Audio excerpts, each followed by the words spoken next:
আছে পুরান চালে ভাতে বলে। আসসালামু আলাইকুম, কেমন আছেন সবাই? বাড়ির বউদের আবার কিসের অসুস্থতা? সবসময় রান্নার জন্য প্রস্তুত থাকতেই হয়। অসুস্থ যতই হয় বলা মাত্রই রান্না তো করে দিতেই হবে। সংসারের সব কাজ এভাবে দুইটা হাতেই করতে হয়। ভোরবেলা উঠে দুইটা হাতে সংসারের সব কাজ এভাবে সামলাতে হয়। আপনাদের ভাইয়া বাজার থেকে দুইটা বড় বড় মুরগি নিয়ে আসছে, তো আমি মুরগিগুলোকে কেটে সুন্দর করে ধুয়ে পরিষ্কার করে নিব। তো মুরগিগুলো সুন্দর করে ধুয়ে পরিষ্কার করে নিচ্ছি। আর এই মুরগিগুলো ধুতে খুবই ভালো লাগছে, তো আমি চামড়াগুলো, ঠ্যাংগুলো এবং পায়া সব কিছু সুন্দর করে আলাদা করে ধুয়ে রাখছি। আর এই মাংসগুলো রেখে দিলাম ফ্রাই করে খাওয়ার জন্য। আর সব কিছু ধুয়ে আমি আলাদা আলাদা করে রেখে দিছি। কিছু রান্না করব আর কিছু ফ্রিজে রেখে দেব। তো রান্নার জন্য চলে আসছি আমি ছাদে। তো ছাদে রান্না করার জন্য চলে আসলাম, সব কিছুই নিয়ে আসছি। তো এখন রান্না করব। রান্না করার জন্য আমি কিছু মাংস নিয়ে নিছি, আগেই মাংস রান্না করব। তো মাংস রান্না করার জন্য আমি বাটা মশলা নিয়ে নিচ্ছি।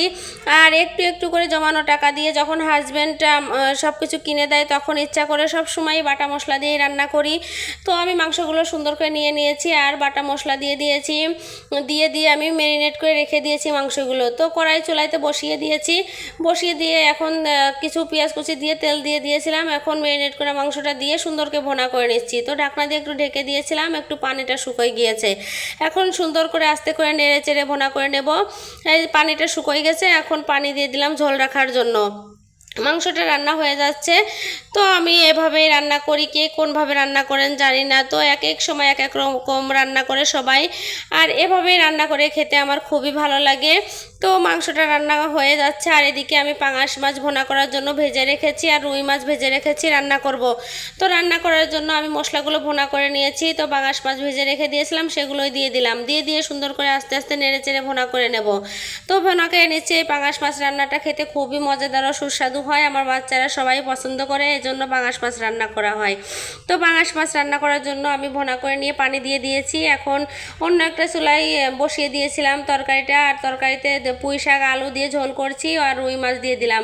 তো ভেজে রেখেছিলাম রুই মাছ, ওগুলো দিয়ে আমি নেড়ে চেড়ে নেবো যাতে তরকারির সাথে একটু মিক্সড হয়ে যায়। এই তরকারিটাও খেতে আমাদের বাড়ির সবাই পছন্দ করে, আমারও খুবই ভালো লাগে। পুঁই শাক আমার খুব পছন্দের একটা তরকারি। তো রান্নাটা হয়ে গেছে, রুই মাছ রান্নাটা হয়ে গেছে আর পাঙাশ মাছের দিকেও রান্নাটা হয়ে যাচ্ছে।